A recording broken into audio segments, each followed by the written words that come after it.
m'a arrêtée à la Flégère. Et je me souviens du bénévole qui m'a stoppé. Le pauvre, c'est pas de sa faute, hein. Il suivait les consignes et puis de toute façon, le ravitaillement était fermé. Je me suis mise à pleurer toutes les larmes de mon corps quand il m'a stoppé. Et le bénévole qui pleurait avec moi, qui ne pouvait rien faire, le pauvre. Et je lui disais, mais non, vous pouvez pas me faire ça, c'est pas possible. J'ai terminé. J'ai couru 45 heures, j'ai fait tout le dénivelé, j'ai fait 2 nuits sans dormir. Vous pouvez pas me fermer la porte. Et là, je me mets à pleurer et je lui dis, mais prenez mon dossard, je vais finir toute seule, c'est pas grave, je serai hors classement, mais je vais absolument arriver à Chamonix, tout le monde m'attend. Et malheureusement, le bénévole, il pouvait rien faire et en plus, il a refusé de me laisser partir parce que même si j'étais hors course, il voyait bien que je pouvais plus mettre un pied devant l'autre. Bonjour à tous, je suis Guillaume Lalu et je suis ravi de vous retrouver dans ce nouvel épisode de Course épique. Pour commencer, un rapide mais très sincère merci à tous pour votre précieuse fidélité et vos retours enthousiastes sur les derniers épisodes du podcast. Course épique en 2022, c'est un nouvel épisode chaque mercredi, ça vous le savez, mais c'est également chaque lundi matin un extrait de l'épisode à venir pour bien démarrer la semaine ensemble. Nous avons donc désormais rendez-vous 2 fois par semaine. Si vous avez envie de soutenir Course épique, les 3 meilleures choses que vous pouvez faire et qui ne vous prendront que quelques secondes. Vous abonner sur les différentes plateformes de streaming, noter et rédiger un avis sur Apple Podcast ou sur Spotify, et enfin, en parler largement autour de vous sur les réseaux sociaux ou dans la vraie vie. Et n'oubliez pas, pour ne rien manquer des coulisses du podcast, rendez-vous sur notre compte Instagram courseepique.podcast. Enfin, qui dit nouvelle année dit nouveauté. Vos oreilles l'ont peut-être déjà remarqué, mais Course épique démarre cette saison 2022 avec une nouvelle identité sonore. J'espère qu'elle vous plaira. J'ai le plaisir de recevoir aujourd'hui Leslie Laliment, qui va nous faire vivre son expérience très forte en émotion sur les sentiers de l'UTMB. L'histoire de Leslie et son lien si particulier avec les courses de l'UTMB remonte à 2014, lorsqu'elle a fait ses premiers pas sur l'OCC, puis 3 ans plus tard sur les 100 km que compte la CCC. Dans la continuité de ses 2 premières expériences du côté de Chamonix, Leslie se lance ensuite en 2019 sur la distance reine de 170 km qu'est l'UTMB. Une première expérience qu'elle aura minutieusement préparée et qui se soldera par une terrible et douloureuse désillusion. Cette désillusion va hanter Leslie pendant de nombreux mois, jusqu'à ce que les sentiers de l'UTMB puissent à nouveau s'offrir à elle au mois d'août dernier. Tétanisée par la peur d'échouer une 2e fois, Leslie va aller au bout d'elle-même pour vivre un UTMB 2021 qui marquera sa vie à jamais. Cet épisode, réalisé en collaboration avec l'UTMB, c'est avant tout l'histoire d'une femme prête à tout mettre en œuvre pour réussir à atteindre ses objectifs et à réaliser ses rêves. Vous l'entendrez, Leslie est fascinante de détermination, de résilience et de volonté, et l'engagement émotionnel avec lequel elle vit cette UTMB rend le récit de sa course épique particulièrement touchant. Mais je ne vous en dis pas plus. Leslie va vous raconter tout ça bien mieux que moi. Bienvenue dans notre nouvel épisode de Course épique, de haute lutte. Bonjour Leslie, je suis ravi de te recevoir dans ce nouvel épisode de Course épique qui est également le premier de cette grande saison 2022 qui s'annonce pour nous parler de cette course de légende qu'est l'UTMB. Comment vas-tu Leslie ? Bonjour Guillaume. Tout va bien ? Ça va, merci, et toi ? Oui, très bien, merci. Ouais, on approche des fêtes de fin d'année et justement je voulais te demander, est-ce que le stock de cotillon est prêt et le champagne est au frais ? Alors non, pas du tout, puisque je suis actuellement dans le Jura, dans mon camion avec mon conjoint. Donc ça va être un nouvel an un peu en solitaire, mais ça me va très bien, en plein milieu de la montagne. Vous sortez quand même les tucs ou vous voulez réserver pour vos randos la journée ? Les tucs, oui, pas forcément, mais ça va être un peu festif. On va essayer de trouver des magasins qui réussiront à nous vendre quelques trucs assez sympas. Vous devriez trouver, je vous le souhaite en tout cas. Leslie, avant qu'on évoque plus particulièrement ta pratique sportive, est-ce que tu pourrais te présenter en quelques mots à nos auditeurs ? Alors, je m'appelle Leslie, donc j'ai 41 ans et je vis sur Paris, donc en région parisienne. Je travaille dans une banque, au siège d'une banque, dans un bureau, donc j'ai un travail tout à fait routinier. C'est pour ça du coup que je pratique le trail depuis un peu plus de 10 ans, pour mettre un peu d'aventure dans ma vie et pour sortir un peu de mon quotidien. Est-ce que tu pourrais nous parler de tes premiers pas dans le sport quand tu étais enfant puis ado ? Est-ce que tu as baigné très tôt dans un environnement qui était sportif, dans un environnement familial ou amical ? Alors oui, j'ai baigné dans un environnement sportif. En fait, c'était plus par rapport à mes parents, donc mes parents qui ont toujours fait du sport. Et moi, j'ai pas toujours été sportive, non. J'ai plutôt fumé, j'ai plutôt mangé n'importe quoi et j'ai plutôt fui le sport. Et mes parents m'ont du coup un peu réveillée vers mes 20 ans et m'ont un peu poussée vers le sport. Donc j'ai commencé la course à pied à vrai dire pour arrêter de fumer et pour perdre un peu de poids. Et de là est née une passion, donc toujours grâce à mes parents que j'ai toujours suivi. Et d'ailleurs, j'ai fait mon premier marathon avec mes parents quand j'avais 24 ans. Donc eux, ils étaient pratiquants eux-mêmes? Oui, tout à fait. Ils étaient déjà marathoniens, ils étaient déjà finishers de pas mal de petits trails en région parisienne. Et toi, Et tu avais résisté pendant toute ton adolescence en disant je comprends pas pourquoi vous courez? exactement. En fait, c'est exactement ça. La première fois que mes parents sont revenus avec une médaille de marathon autour du cou, déjà j'y croyais pas. Ils étaient partis faire le marathon de Paris et moi, pendant qu'ils couraient, je regardais la télé et je me suis dit mais n'importe quoi, mais ils vont jamais réussir, c'est pas possible, ils sont pas capables. Et ils sont rentrés à la maison avec leur médaille autour du cou et j'étais super admirative. Je me suis dit waouh, c'est formidable ce qu'ils ont fait. Et du coup, ça m'a donné envie. Et c'est pour ça que j'ai commencé la course à pied. Donc, principalement sur route au départ. Le trail, je m'est pas venu tout de suite. Il m'est venu bien après, beaucoup plus tard. Et mon père m'a aussi beaucoup enseigné le vélo parce qu'il pratique le vélo depuis maintenant plus de 50 ans. Et ça aussi, ça a été une belle découverte grâce à lui. Est-ce que tu peux nous parler de la première course à laquelle tu as pris part? J'imagine qu'avant le marathon, il y a peut-être eu des courses intermédiaires. Qu'est-ce que ça t'a procuré comme sensation? Est-ce que c'était galvanisant? Est-ce que c'était intimidant? Qu'est-ce que ça t'a procuré? Non, pas trop, justement. En fait, j'ai tout de suite su que la course sur route, c'était bien, mais que c'était finalement pas mon truc.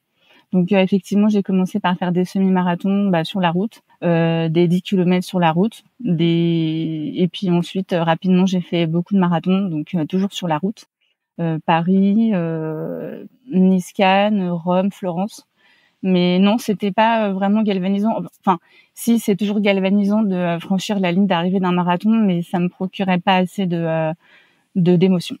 Est-ce que tu peux nous dire ce que tu as particulièrement aimé dans le trail et que tu trouvais pas nécessairement dans la course sur route? Qu'est-ce que ça t'a apporté en plus et qu'est-ce que tu venais y chercher? Alors, j'ai commencé le trail un peu par hasard. C'était une course que mon mari avait vue et il me disait il faut qu'on le fasse, il faut qu'on le fasse. Lui-même pratiquait? Ben non, en fait, il pratiquait comme moi la course sur route, mais on a vu cette publicité dans un journal de course à pied. En fait, c'était une course en Corse qui s'appelait la Corsica Coast Race. Et en fait, il m'a dit mais c'est génial, ça a l'air top, il faut qu'on fasse. Les paysages, c'est super beau, il faut qu'on se lance. Ok, c'est quoi cette course? C'est une course qui fait 170 kilomètres en plusieurs étapes. J'ai fait oui, mais non, ça va pas être possible. On a fait que des marathons sur route. À la limite, on avait fait un tout petit trail de 20 kilomètres, mais vraiment en région parisienne, une course un peu insignifiante qui était pas du tout difficile. Et je me suis dit mais on va jamais y arriver.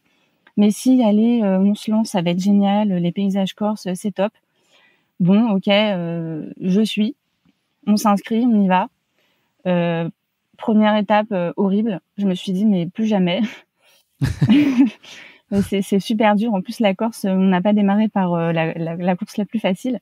En revanche, ça a été une révélation par rapport aux rencontres et à tous les gens en fait qui étaient inscrits et cet effet un peu génial d'être tous ensemble et de découvrir ça. Ça a été des super belles rencontres et de là est née en fait une passion tous les deux. Des choses que tu ressentais pas autant sur la course sur route? Exactement. La course sur route, en fin de compte, telle que moi je l'ai vécue, hein, c'est peut-être pas forcément la même chose pour tout le monde, mais la course sur route, c'est un chronomètre, c'est une allure au kilomètre, c'est des points de passage, c'est des ravitaux bien fractionnés. Et pour moi, en tout cas, je l'ai vécu comme tel. Le trail, c'est un partage, c'est des émotions, c'est des paysages, c'est quelque chose de complètement différent. Et donc, une fois cette course terminée, tu t'es dit quand est-ce qu'est la prochaine? Exactement. En fait, je me suis dit, je ferai plus jamais de course sur la route. Plus jamais. Et mon mari est un peu différent parce que lui, il est plus dans la compétition que moi. Depuis, il a toujours pas refait de course sur route, mais je pense que ça reste dans un petit coin de sa tête. Tandis que moi, je pense que je ferai plus jamais de course sur route. Et qu'est-ce que tu as pensé de cet effort longue distance, même s'il était sur plusieurs étapes? Qu'est-ce que tu as ressenti avec ces efforts de longue durée?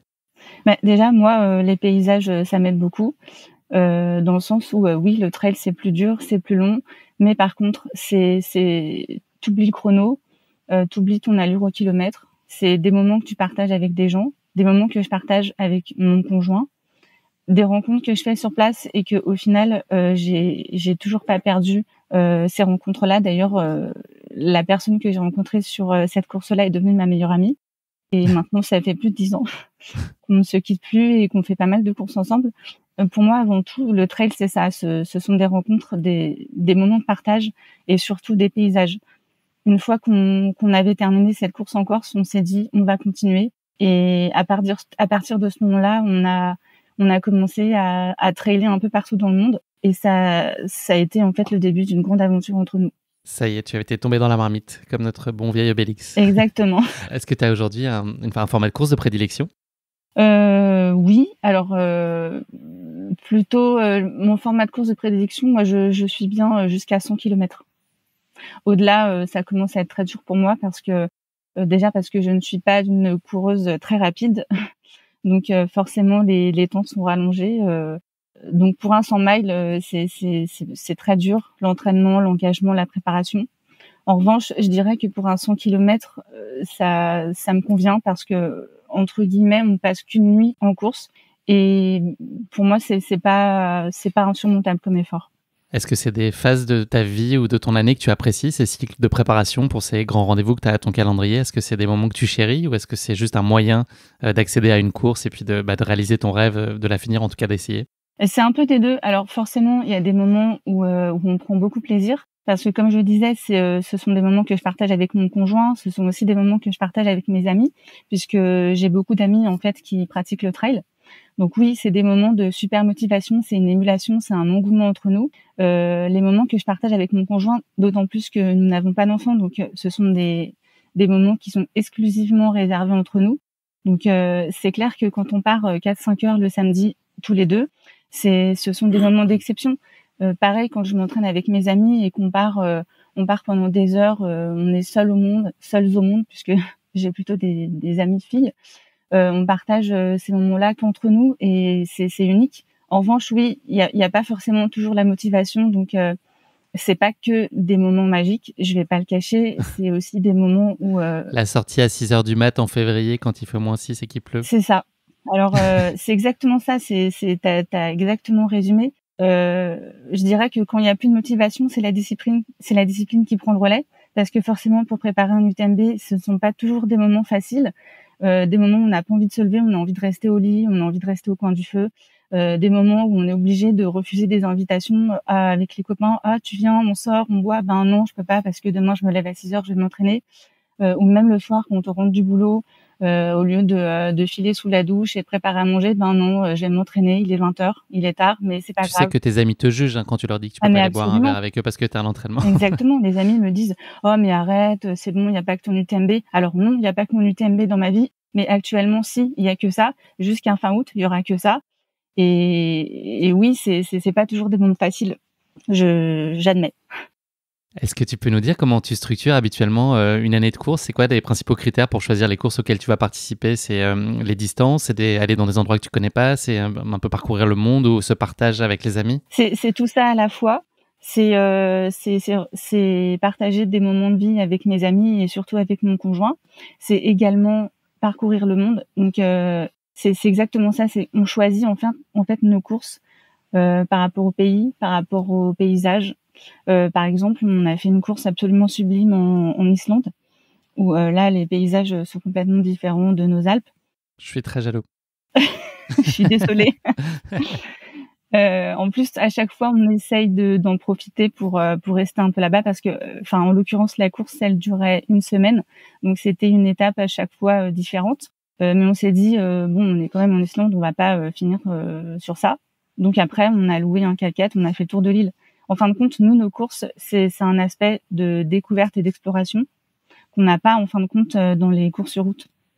Combien de courses tu fais par année ? Ça dépend vraiment. Bon, je dirais. Hors Covid. Oui, après avec le Covid, voilà, ça a été un peu chamboulé toute cette organisation.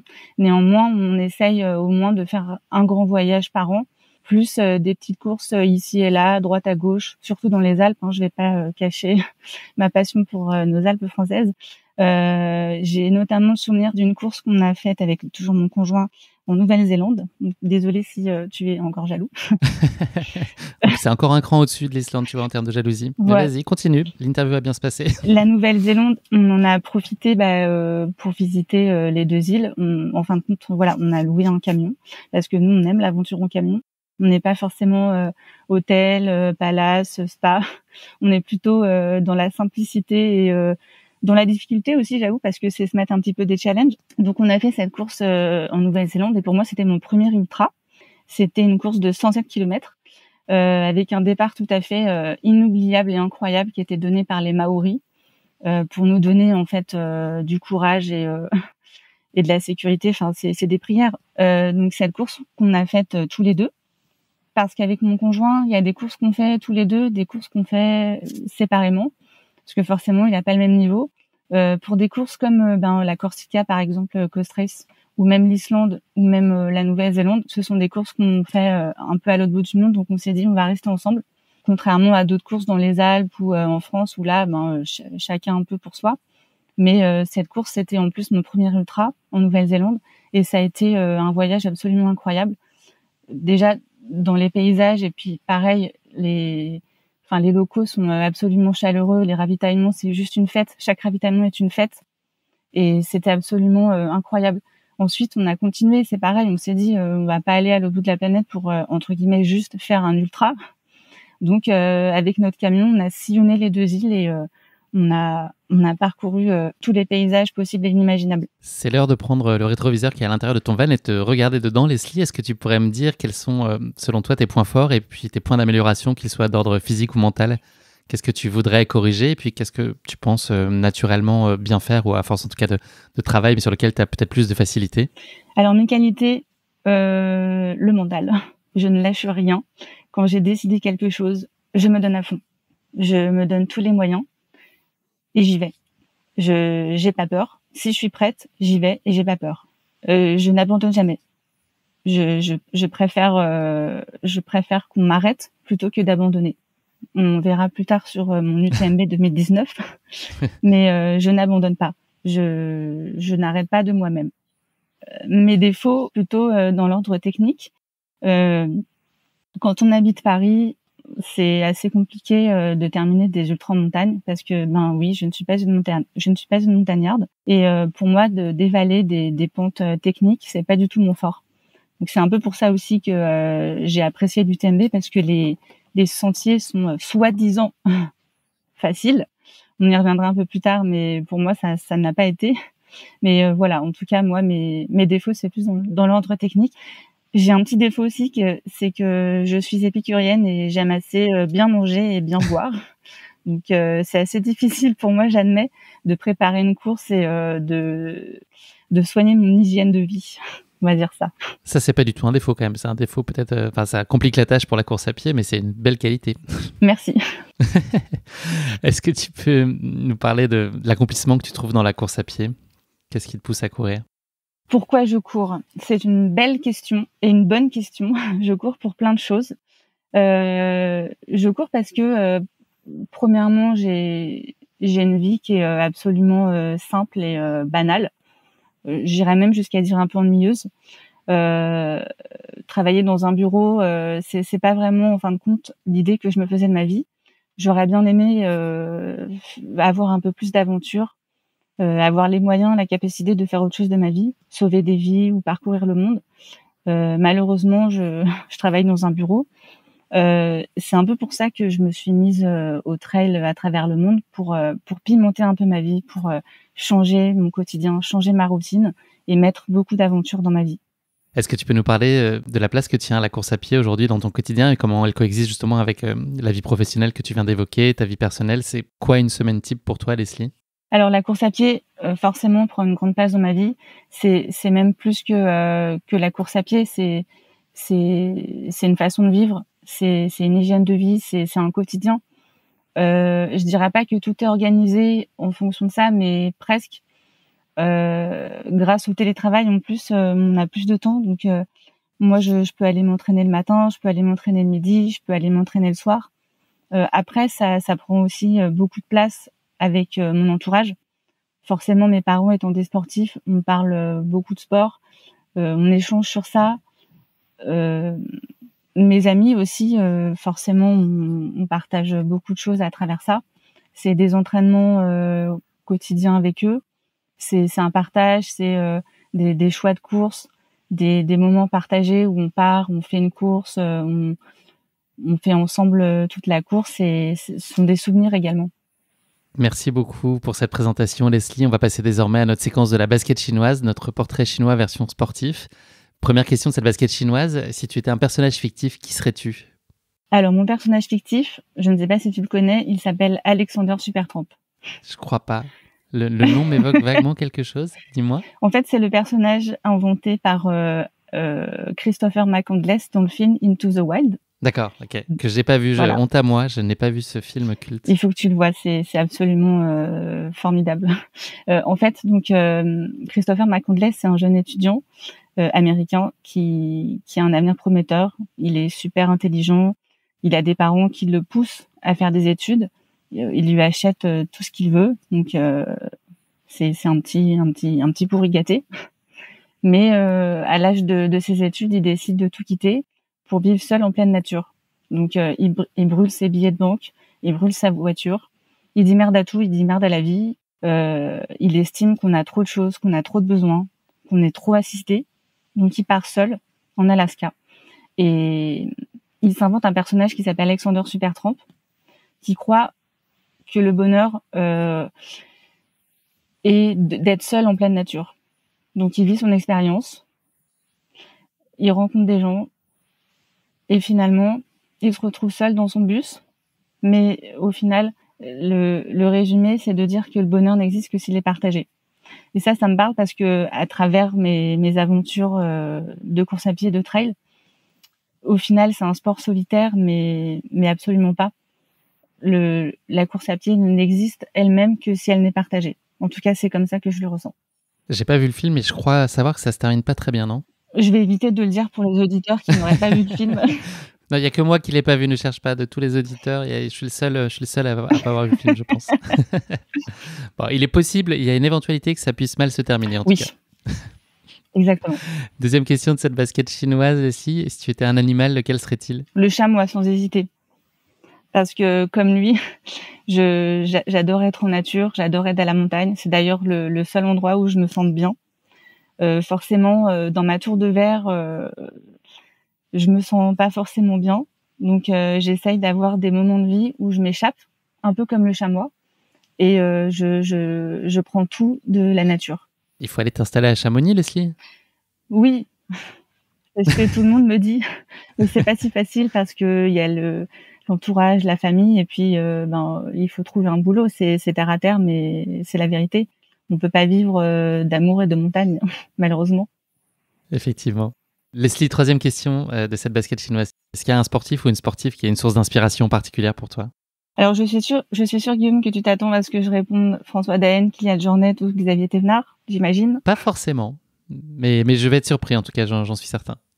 Bien que j'admets ces trois sportifs sont absolument admirables dans ce qu'ils font, mais non, c'est pas ce genre de sportif qui me fascine. Alors, il y a un personnage qui sort du lot, c'est Mike Horn, parce que au-delà de la performance sportive, au-delà de je schématise, mais au-delà de mettre un dossard et d'arriver le premier, il y a ce côté aventure et exploration qui me fascine. Forcément, quand il a traversé l'Antarctique, moi en plus j'adore le froid, j'adore la neige, j'adore me mettre dans des conditions un peu difficiles parce que au final c'est comme ça qu'on se sent vivant. Donc moi ça me parle énormément. C'est pour ça que j'essaye de mettre un peu d'aventure dans ma vie, contrairement à lui qui a fait de sa vie une aventure. Merci beaucoup Leslie de t'être frottée à cet exercice de la basket chinoise. On va se plonger désormais dans ta course épique, l'UTMB 2021. Avant cela, quelques mots introductifs pour planter le décor de cette mythique course qui est l'UTMB. Chaque année, le gratin du trail mondial, mais aussi des milliers de coureurs amateurs se donnent rendez-vous fin août à Chamonix pour l'une des courses les plus prestigieuses du calendrier annuel, l'Ultra Trail du Mont Blanc. Traversant 3 pays, la France, l'Italie et la Suisse, et 9 communes, l'UTMB se déroule en une seule étape au départ de Chamonix sur un parcours de 171 km, faisant le tour complet du Mont Blanc. La course emprunte le GRTMB et propose aux coureurs de franchir 10 cols à plus de 2000 mètres d'altitude pour un dénivelé positif total de 10 000 mètres. Véritable institution du trail running, l'UTMB est devenue au fil des années le rendez-vous incontournable des meilleures coureuses et coureurs internationaux, mais également des amateurs les plus aguerris à la recherche de la performance ultime. Pour les coureurs élites, le temps de course sera de l'ordre d'une vingtaine d'heures chez les hommes et de 22 heures chez les femmes, enfin chez Courtney Dauwalter en tout cas, qui a quand même fait un temps absolument hallucinant cette année de 22 heures contre les 24 ou 25 heures qui sont les temps habituels chez les féminines. Pour certains amateurs, en revanche, il faut aller au terme parfois des 46 heures et 30 minutes de la barrière horaire qui sont autorisées pour boucler cet incroyable défi, comme nous l'a fait vivre Abdenour dans notre 9e épisode, le dernier des finishers. Je ne sais pas si tu as l'occasion de l'écouter, Leslie, mais un conseil, va l'écouter, ça prend au trip. Abdenour raconte comment il s'est battu pendant toute la course avec la barrière horaire, mais je pense que l'histoire que tu vas nous raconter évoque aussi cette lutte de chaque instant avec la barrière horaire. Afin de satisfaire encore plus de coureurs, mais également d'offrir plus largement la possibilité de participer à cette grande fête du trail mondial, les organisateurs de l'UTMB proposent en réalité une semaine entière de compétition avec en plus de cette épreuve reine de la course qui est l'UTMB, également la course jeune, l'YCC, et 5 autres formats, la TDS, la CCC, l'OCC, la MCC et la PTL, une épreuve en équipe et en autonomie de 300 km et 25 000 mètres de D+. Voilà quelques premiers éléments à avoir en tête sur l'UTMB que tu ne manqueras pas d'enrichir avec ton retour d'expérience sur tes différentes éditions auxquelles tu as pu prendre part, Leslie. Avant que tu nous racontes en détail ton UTMB 2021 et celui qui a précédé 2 ans plus tôt, c'est l'heure de la question qui pique de Course Épique. J'espère que tu n'es pas trop stressé. C'est un exercice extrêmement délicat de l'épisode. Non, ça n'est que de la bienveillance et un peu d'humour, en tout cas, on essaye. D'accord. La question qui pique aujourd'hui, alors je ne sais pas si c'est une chance ou pas, mais c'est un format que j'ai jamais fait jusqu'à maintenant. C'est un format de Jeopardy. Est-ce que tu connais le principe du format Jeopardy ? C'est vieux, Jeopardy, non ? Ouais, c'est très vieux. Je pense que c'était dans les années 80 aux États-Unis. Le principe, c'est que je vais te donner une réponse et ça va être à toi de trouver la bonne question. D'accord. Donc, c'est un peu l'inverse de ce que je peux faire d'habitude. Donc, je vais te donner, Leslie, une fois n'est pas coutume, la réponse. À toi de trouver la bonne question parmi 3 propositions. Donc, la première réponse de ce Jeopardy, c'est 9,5%. À toi de me dire quelle est la question associée. Donc, j'ai 3 propositions pour toi. Proposition A, c'est le pourcentage du parcours total de l'UTMB que tu as réalisé une fois que tu es arrivé à Saint-Gervais. La question B, c'est le pourcentage de finishers de la première édition de l'UTMB en 2003. Et la question C, c'est la probabilité qu'il fasse beau fin août à Chamonix. Je dirais numéro 1. Alors, c'est la B, c'est le pourcentage de finishers de la première édition de l'UTMB. C'est 67 sur 700. Donc, c'était en 2003, donc il n'y en a pas beaucoup qui sont arrivés jusqu'à la ligne. Pour la première question, en fait, c'était 12,2%. Saint-Gervais a fait 21 km sur 171, donc c'est pas très très loin de la vérité malgré tout. Deuxième réponse pour toi, Leslie, 58 ans. À toi de à nouveau trouver la question associée. 58 ans, c'est question A, l'âge moyen des coureurs au départ de la YCC. Question B, c'est la limite de la barrière horaire de l'UTMB. Il ne faut pas prendre plus de 58 ans pour le finir. Ou question C, c'est l'âge du vainqueur le plus âgé de l'histoire de l'UTMB. Réponse, question C. Bravo. C'est une bonne question. C'est très bizarre de devoir tout inverser. Oui, c'est bizarre. Donc 1 sur 2, bravo. Troisième réponse, c'est le Népal. À toi de me dire quelle est la question qui est associée. Donc question A, c'est le pays avec la moyenne ITRA de coureurs la plus élevée en 2018. Question B, c'est le nom du pays qui est l'anagramme du mot lapin. Et question C, c'est le pays dans lequel on aurait retrouvé un coureur de l'UTMB en septembre 2013 après qu'il se soit égaré en ayant tourné à droite après le ravito de Valorcine au lieu de tourner à gauche. Réponse C ? Oui, exactement.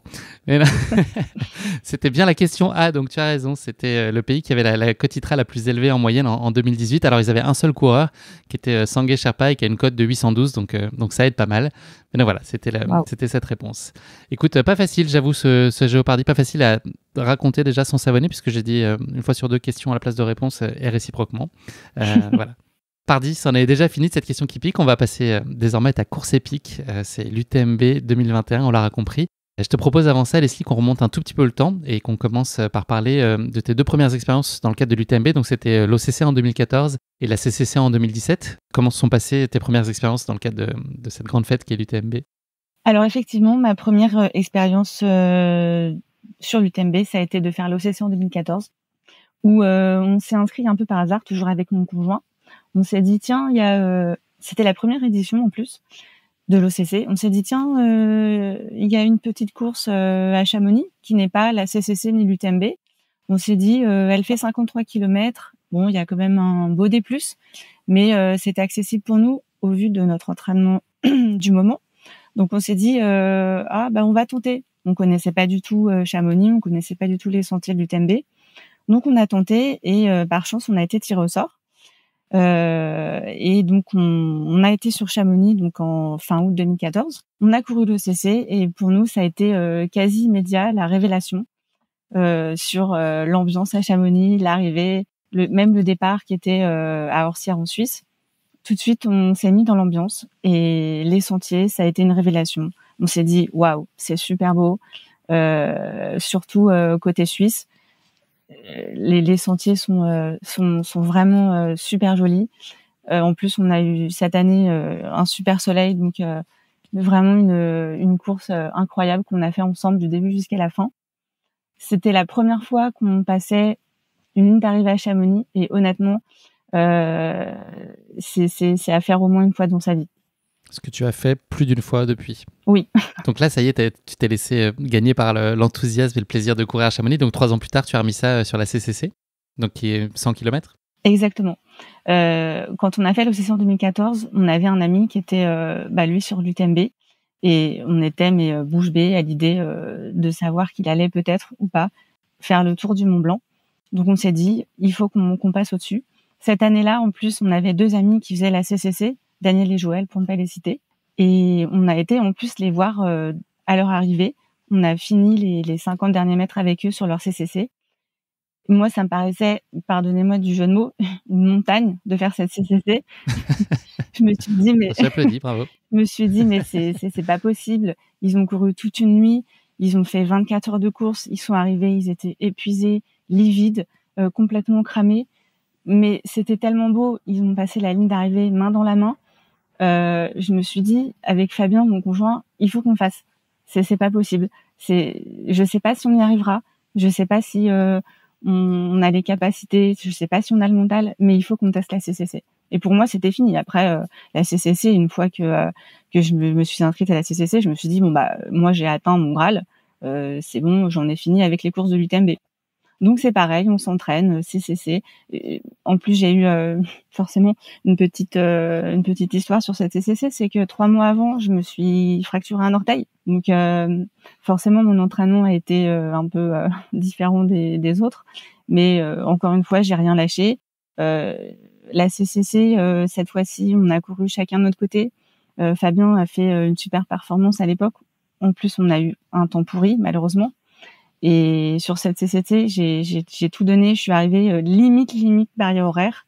Mais encore une fois, j'ai passé une seconde fois la ligne d'arrivée sur Chamonix. Et pour moi, c'était fini. Le Graal, voilà. J'ai fait ma CCC. Je me suis dit, voilà, j'ai réalisé mon rêve. Et c'est génial, j'étais super contente.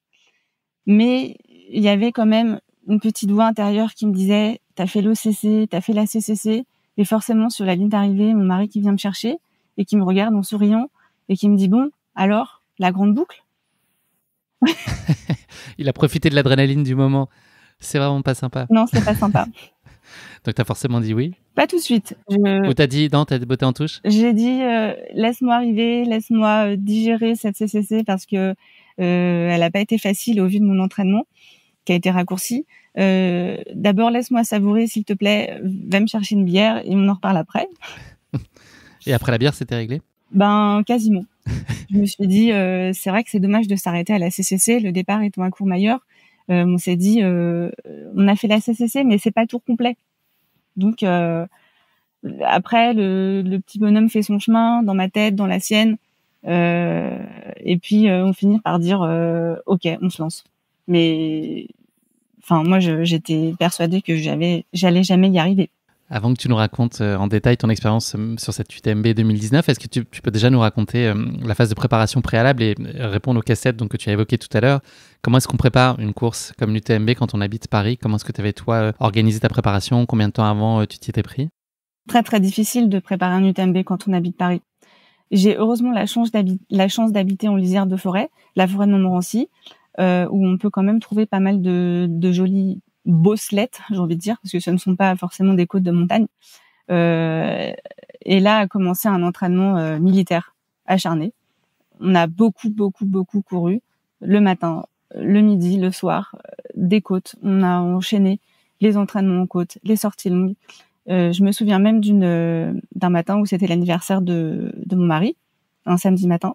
où je lui ai fait la surprise pour son anniversaire de mettre le réveil à 3h du matin. Je lui ai dit allez, joyeux Et bon anniversaire. anniversaire.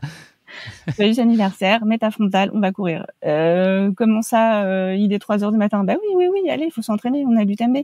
Bon, d'accord, il me suit, parce que on se suit forcément quand l'un a un délire, l'autre suit.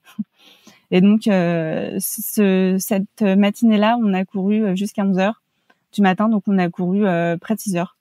Et tout ça s'est enchaîné. On a été jusqu'à faire la reconnaissance du parcours UTMB fin juin. Donc on a fait en fait l'UTMB en 4 jours. Donc ça c'est pareil, ça a été un grand moment de partage entre nous, puisque c'est là où on a découvert le parcours. Et je dirais que ça a même été encore plus agréable que l'UTMB, ce partage, parce qu'on n'avait pas de pression, on était tous les deux. On a vécu la course un peu comme on le voulait. On s'est arrêté dans des refuges où il y avait une ambiance extraordinaire. Les refuges de montagne, c'est juste quelque chose à vivre aussi. Et puis on était tous les deux donc dans la même galère. Et ça a été une semaine de rêve en fin de compte. Moi, c'est comme ça que je conçois mes vacances. Ça tombe bien parce que mon conjoint, c'est pareil. On était tous les deux donc pendant une semaine avec un sac à dos. On avait le même short, on avait le même t-shirt. On a vécu dans l'inconfort total, mais au final, c'est ça qui nous plaît. Donc déjà, quand on a fait cette reconnaissance UTMB, on était déjà les yeux pleins de souvenirs et pleins d'émotions. Est-ce que tu te sentais, à l'issue de cette phase de préparation, dans des dispositions physiques et mentales qui étaient optimales? Est-ce que, selon toi, tu avais fait précisément ce qu'il fallait? Alors, j'étais prête dans ma tête. Je me disais que j'avais tout fait. Alors, j'avais tout fait puisque je m'étais entraînée, j'avais même été reconnaître le parcours. J'avais nettement amélioré mon hygiène de vie pendant... en fin de compte, l'UTMB 2019, la préparation a duré quasiment une année. Et oui, dans ma tête, j'étais prête parce que on a fait des petites courses de préparation et tous les voyants étaient ouverts. Donc pour moi, c'était sûr, je partais confiante. Mon mari, pareil. Cette année-là, en plus, on a pris le départ avec ma meilleure amie, son conjoint et un autre copain. Donc on était tous sur la ligne de départ. Moment incroyable qu'on a partagé tous ensemble. Et je savais que j'avais mis toutes les chances de mon côté, donc je partais super confiante. Est-ce que tu peux nous parler de ton début de course cette année-là? Enfin, je dis début de course, il va être assez long puisque je voudrais parler des 78 premiers kilomètres jusqu'à Courmayeur. Ton début de course est plutôt conforme à ce que tu imagines et se passe relativement bien? Oui, jusqu'à Courmayeur, tout va bien. En fin de compte, l'UTMB commence, je dirais, à partir du kilomètre 40. Parce que de Chamonix jusqu'à les Contamines, on traverse un peu les villages de la vallée de Chamonix. C'est pas vraiment le début de course, c'est pas vraiment le début montagnard, c'est plutôt relativement facile entre guillemets, bien sûr. Donc pour moi, la course commence bien après. Elle commence aux Contamines, où là on prend le chemin direct pour aller au col du Bonhomme. C'est là que commence réellement l'UTMB parce que déjà pour ma part en tout cas, j'allume la frontale vers Saint-Gervais. Et c'est là que commence véritablement la course. Une fois qu'on a passé le Tour de France à Saint-Gervais, parce que c'est un véritable Tour de France quand on arrive à Saint-Gervais, on est juste des stars et c'est comme si on était sur le Tour de France. Et donc oui, jusqu'à Courmayeur, ça allait à peu près. Bon, j'étais un peu ric-rac au niveau des barrières horaires, mais physiquement, je me sentais bien et j'étais plutôt confiante. C'est alors que la course a pas mal changé de physionomie pour toi avant de devenir une progressive descente aux enfers avec tes jambes qui ont commencé à te lâcher et qui ont commencé à refuser de courir. Est-ce que tu peux nous parler de la suite de ta course? Alors de Courmayeur à Champais, effectivement, ça a commencé à être la descente aux enfers. J'avais du mal à courir, j'avais du mal à relancer. Et petit à petit, mes genoux, surtout me faisaient sentir que ça allait commencer à être très, très dur. Arrivé à Champais, effectivement, on appelle ça la côte de Champais, on appelle ça le cimetière de l'UTMB, parce que il y a beaucoup de gens qui malheureusement finissent là. En plus, pour moi, alors je sais que certains montagnards vont rire de cela, mais c'est pas grave, j'assume. Pour moi, à partir de Champais, c'est la partie où ça commence à être très technique. Alors pas aussi technique que d'autres courses de montagne, mais pour une Parisienne, une femme en plus, qui n'a pas forcément les mêmes capacités physiques qu'un homme, ça commence à être particulièrement dur après Champais, d'autant plus qu'on a déjà une nuit dans les pattes et qu'on a déjà beaucoup de kilomètres dans les genoux. Donc oui, ça a été le début d'une descente aux enfers progressive, mais elle était bien là. À Champais, j'ai eu la chance en plus de voir mes parents qui étaient venus me voir. Et puis en plus, forcément, comme ils ont fait la route de nuit, ils ont un peu dormi dans la voiture parce qu'en l'occurrence, il était 2 heures du matin. J'avais pas forcément envie de faire un stop and go et de leur dire merci, au revoir, je me casse. Non, j'ai passé du temps avec eux, j'étais heureuse de les voir. Je sais que surtout pour ma petite maman et mon petit papa, je sais qu'ils auraient toujours rêvé faire une course comme l'UTMB.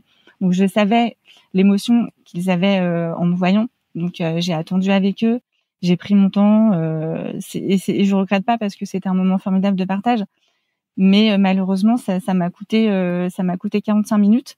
Et c'est pour ça que je suis repartie de Courmayeur, j'étais à 5 minutes des barrières horaires. Est-ce que tu penses à ce moment-là, est-ce que tu te dis, enfin, l'idée t'effleure que tu puisses être contrainte de t'arrêter et que la barrière horaire, enfin, que tu sois hors délai et que tu puisses pas poursuivre, ou c'est une hypothèse qui est complètement inenvisageable et tu continues à tracer ta route de façon très déterminée?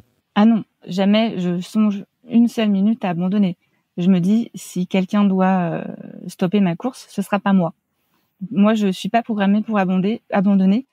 Et malgré la douleur, malgré la lassitude, à ce moment-là, après Champais, j'ai même du mal à plier les genoux. Ça commence à être très très dur, d'autant plus que j'ai fait une erreur d'équipement par rapport à mon pantalon. J'ai dû enlever mon pantalon en fait. Pardon, j'ai dû mettre mon pantalon alors qu'il pleuvait. Et j'avais choisi un pantalon qui ne s'ouvrait pas en fait aux pieds. Donc j'ai carrément dû enlever mes chaussures quand il pleuvait et j'ai mis les pieds dans l'eau, ce qui m'a coûté des ampoules atroces aux pieds. Donc passé Champais, j'avais non seulement des douleurs terribles aux genoux, mais des ampoules qui étaient absolument c'était plus des ampoules, c'était des escalopes. Donc chaque pas était une souffrance terrible. Cette douleur, elle cesse d'être présente ensuite jusqu'à la montée de tête au vent aux environs du kilomètre 155. Tu es plus déterminé et concentré que jamais et tu évacues tous les détails qui peuvent venir interférer sur ton plan de marche qui devient de plus en plus serré. Exactement.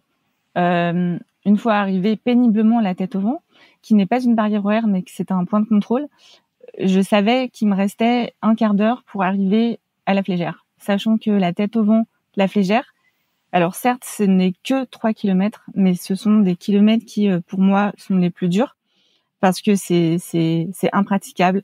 Il y a des cailloux partout, il faut mettre les mains, c'est hyper technique et j'avançais plus. Mais je voulais pas abandonner.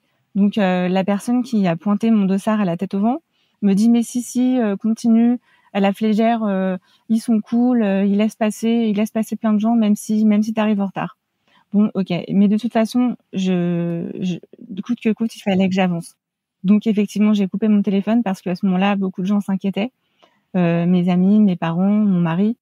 Mais j'ai décidé de couper parce que je voulais être focus sur la fin de course. Je voulais absolument arriver à la Flégère. Alors j'y suis arrivée à la Flégère, mais malheureusement le ravitaillement était fermé et j'étais hors délai. Donc là, Juste pour donner le contexte, la Flégère, c'est à 10 km seulement de l'arrivée. 7.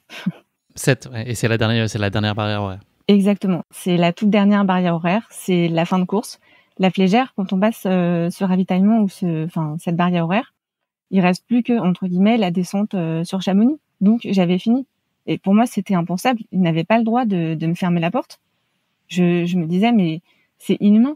Et ce qui est rigolo, aujourd'hui est rigolo, c'est qu'à l'époque, je discutais avec un ami qui s'appelle Thomas avant de prendre le départ. Il me racontait qu'une année, il avait été un spectateur sur l'UTMB et qu'il avait rencontré un Chinois qui s'était endormi à la Flégère. Malheureusement, quand il s'est réveillé, c'était trop tard. Et en discutant avec lui, on s'est dit, c'est juste inhumain d'abandonner, enfin en tout cas d'être stoppé à la Flégère.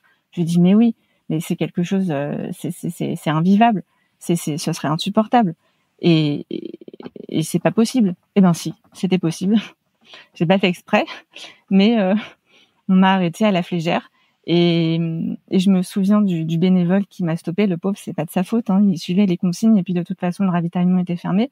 Je me suis mise à pleurer toutes les larmes de mon corps quand il m'a stoppé. Et le bénévole qui pleurait avec moi, et qui ne pouvait rien faire, le pauvre. Et je lui disais, mais non, vous pouvez pas me faire ça, c'est pas possible. J'ai terminé.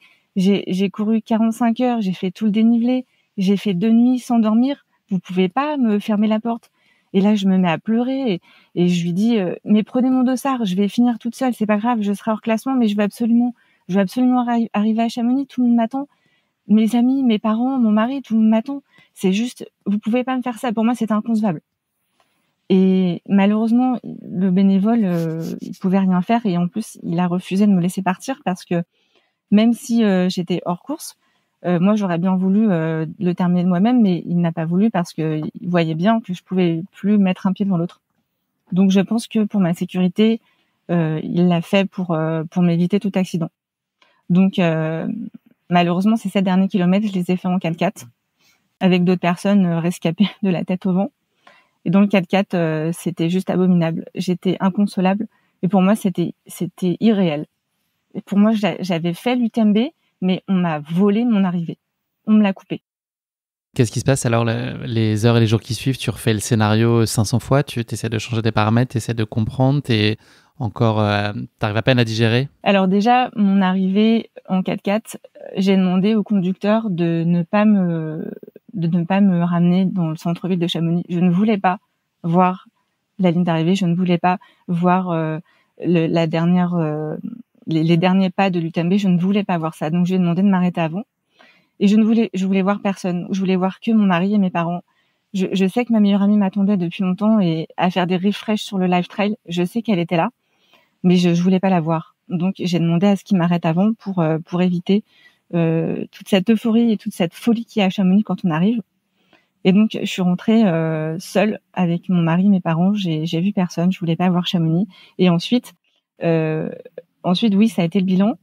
Je me suis dit relève-toi. Après tout le monde me disait mais si Leslie, tu l'as fini l'UTMB, tu l'as fait, t'as fait tout le D+, tu l'as presque fait. Mais dans la phrase tu l'as presque fait, il y a le mot presque qui est en trop. Et ça a été impossible pour moi d'accepter ça. Donc comme tu le dis, après on fait le bilan, qu'est-ce qui a fonctionné, qu'est-ce qui a pas fonctionné. Et là j'ai pris une feuille de papier, un stylo, et j'ai essayé en fait de détailler toutes les erreurs que j'avais commises parce que évidemment si on n'a pas fini un UTMB, si on l'a presque fait, si on n'a pas franchi la dernière barrière horaire, c'est qu'il y a quelque chose qui a cloché. Donc, allons-y. Je fais l'analyse de ma course. Donc, le pantalon, ça n'allait pas. Qu'est-ce qui a fait que je me suis blessée? Ah, alors, je sais que dans tous les magazines ou dans tous les coachs sportifs, on parle de renforcement musculaire. Ah oui, mais j'en ai pas fait une seule minute. Ben, c'est peut-être ça qu'il faut changer, je sais pas. Analysons. Et donc en fait, j'ai fait la liste de toutes les erreurs que j'avais commises et je me suis dit, si un jour je refais un UTMB, il faut que je corrige tout ça. Sauf que j'étais pas forcément prête à l'idée de recommencer. Combien de temps il t'a fallu pour te remettre de cette désillusion? Est-ce qu'on parle de jours, de semaines, plus? Est-ce que ça a été jusqu'à ce que tu le refasses une nouvelle fois, que tu as dû composer avec cette douleur? Enfin, le mot est peut-être un peu fort, mais... Alors, ça c'est en mois que ça parle. C'est des mois à y penser chaque nuit, chaque matin, ce sentiment absolument amer d'inachevé. Je me suis dit, dans ma vie de traileuse, c'est pas possible. Je peux pas continuer ma vie de traileuse sans avoir au moins retenté ma chance. Donc après, oui, l'idée suit son cours. Je retente pas, sachant que c'est extrêmement risqué de retenter tout de suite après. Parce que l'UTMB, il fait pas souvent beau, fin août à Chamonix. Il se pourrait très bien que j'ai pas le parcours officiel, mais un parcours en fond de vallée. Il se peut très bien aussi que je me blesse pendant ma préparation. Enfin, j'ai évoqué tellement de choses. Je savais que c'était extrêmement risqué, mais à un moment donné, je me suis dit non, je peux pas continuer ma vie traileuse. Il faut que je retente. Donc là, ça y est, j'étais décidée. J'étais décidée et je me suis réinscrite, malgré tout ce dont ça coûte comme investissement, parce que effectivement, s'inscrire à un UTMB, c'est pas on s'inscrit pas à un UTMB comme on s'inscrit à un marathon. Je savais que j'allais repartir rebelote encore une fois, encore une année, à m'entraîner. Cette fois-ci, j'étais bien déterminée à changer et à corriger toutes les erreurs que j'avais commises. Donc voilà, il y a un moment donné où j'ai dit stop, je peux pas continuer, je m'inscris. Tu te projettes alors sur l'édition 2020, mais tu dois composer avec deux contrariétés majeures. La première, c'est un accident de vélo qui est survenu en début de cette année-là. Et puis le contexte sanitaire qu'on connaît qui a laissé planer beaucoup d'incertitudes sur la tenue possible ou non de la course. Est-ce que malgré tout, tu avais décidé de te lancer dans une prépa pour l'UTMB 2020? Effectivement, j'ai eu un accident de vélo en décembre 2019. Je me suis fracturé le coude assez important puisque j'ai eu en fait des plaques des vis et des broches. Donc en fait, j'ai été immobilisée pendant quasiment 4 mois. Mais le paradoxe, c'est que le jour de mon accident, c'était le 3 décembre et c'était aussi le jour des inscriptions pour les dossards solidaires. Et paradoxalement, j'ai eu mon accident, mais je me suis inscrite le même jour. Ensuite, comme tu dis, une fois que j'avais passé mon accident, que j'avais rééduqué mon bras, d'ailleurs, rééducation que j'ai en partie faite grâce à la course à pied. Effectivement, il y a eu le Covid et toutes ces interrogations. Et puis, donc en mai, on annonce que l'UTMB 2020 allait être annulé. Donc là, honnêtement, je me suis dit, j'avoue, je me suis dit, ah bah chouette, je vais pouvoir m'entraîner une année de plus. Donc tu vis pas tellement avec l'idée de te dire que ce rêve un peu inabouti risque de durer 1 an de plus. Tu le vois plutôt comme une opportunité d'être plus prête et d'avoir plus de chance l'année suivante. Exactement, parce que effectivement, j'ai souffert de mon accident de vélo. Ça m'a pris du temps pour me rééduquer, de me remettre en marche. Surtout que en étant immobilisée, forcément, moi, avec mon petit défaut épicurien, j'ai un peu trop mangé, j'avais un petit peu trop grossi. Donc je me suis dit chouette, je vais avoir une année de plus pour m'entraîner. Donc oui, je l'ai exactement pris comme une opportunité. On va se plonger désormais sur l'édition 2021. Est-ce que dans sa phase préparatoire, tu as réussi à appliquer à la lettre les enseignements que tu avais tirés de ta première participation? Qu'est-ce que tu as changé fondamentalement pour préparer l'UTMB 2021? Absolument, j'ai complètement changé mon entraînement. C'est difficile parce que quand on prépare un UTMB, on veut toujours en faire plus. On veut toujours, on croit toujours qu'il faut courir et faire que ça, et qu'il faut beaucoup faire ça. Non, en fait, moi j'ai axé mon entraînement sur la préparation et le renforcement musculaire, parce que je savais que les blessures que j'avais eues donc pour mon premier UTMB étaient dues à un manque de renforcement musculaire. Quand on s'entraîne à Paris, on n'a pas tout le dénivelé, surtout les descentes. Moi, c'est mon gros point faible. Les descentes, j'y arrive pas. Et j'ai beaucoup de mal. Et quand on se retient de courir en descente, on se blesse. Donc, je me suis dit, il faut muscler tes cuisses, muscler ton dos, etc. Donc là, le 2 janvier, je me suis dit, ça y est, c'est le début de ma préparation. Et j'ai vécu 1 an, une année militaire. Donc, chaque matin, avant le petit-déj, renforcement musculaire dans mon sous-sol. En fait, j'ai la chance d'habiter une petite maison et d'avoir un sous-sol. Donc là, j'ai carrément aménagé une salle de sport. Avec Leslie Fitness. Ouais, c'est ça. Mais en fait, j'ai même investi dans un home trainer pour pouvoir travailler en puissance. J'ai investi dans un développé couché. J'ai investi dans tout un tas d'appareils qui m'ont permis de muscler. Et donc j'ai vraiment axé ma préparation sur ça. J'ai beaucoup moins couru qu'en 2019 parce que j'ai noté que j'étais arrivée extrêmement fatiguée. Et pour avoir toutes les chances de réussir un UTMB, je l'ai compris qu'après, mais il faut surtout arriver frais. Donc j'ai beaucoup moins fait de kilomètres. Par contre, effectivement, donc j'ai fait beaucoup de renforcement musculaire et j'ai aussi axé ma préparation sur plus de montagnes. Donc j'ai refait avec mon mari la reconnaissance UTMB pour faire du D+, du D- et de la montagne. Et ensuite, on est reparti fin juillet en montagne. On a loué un camion et on a sillonné les Alpes. Et chaque matin, on s'entraînait D+, D+, D-, D-. On a même participé à une course à la toute fin juillet à Val-Cenis. C'était en 60 km parce que malheureusement, avec le Covid, on n'a pu faire aucune course. Donc c'était l'occasion pour moi de mettre un dossard et de me replonger dans le départ d'une course, dans le stress d'une course, de tester mon matériel, de tester mon alimentation. Et ça m'a réussi puisque ça s'est bien passé. Je vais te poser la même question que sur l'édition 2019. Comment tu te sens? Enfin, les paramètres ont beaucoup changé entre les deux, évidemment, on l'a compris. Comment est-ce que tu te sens quand tu te présentes cette année-là sur l'UTMB à l'issue de cette prépa? Est-ce que même si tu as fait les choses comme il fallait, psychologiquement, la dynamique n'est pas du tout la même. Est-ce que tu es confiante ou est-ce que tu es écrasée par l'enjeu? Alors, bizarrement, les semaines qui ont précédé l'UTMB 2021, j'étais prête. J'étais assez sûre de moi, j'étais confiante. Je savais que j'avais tout donné, encore une fois. J'avais vraiment tiré pas mal de conclusions et de leçons, parce que j'ai estimé que mon UTMB 2019, c'était pas un échec, mais plutôt un apprentissage sur moi. Donc oui, je suis arrivée jusqu'à la veille de la course très confiante. Et j'étais quasiment sûre d'y arriver. Par contre, le jour de la course, j'étais seule sur cette ligne de départ, contrairement en 2019 où j'étais entourée de mes amis et de mon mari. Donc cette fois-ci, j'ai pris le départ toute seule. Et une fois sur la ligne de départ, j'étais submergée par l'incertitude et je me suis dit clairement, je n'y arriverai jamais. C'est pas possible. Je me suis transportée en fin de compte sur mon édition 2019 et j'ai ressenti à nouveau toute la déception et la tristesse que j'ai eue en ne finissant pas. Donc je me suis dit, t'y arriveras jamais.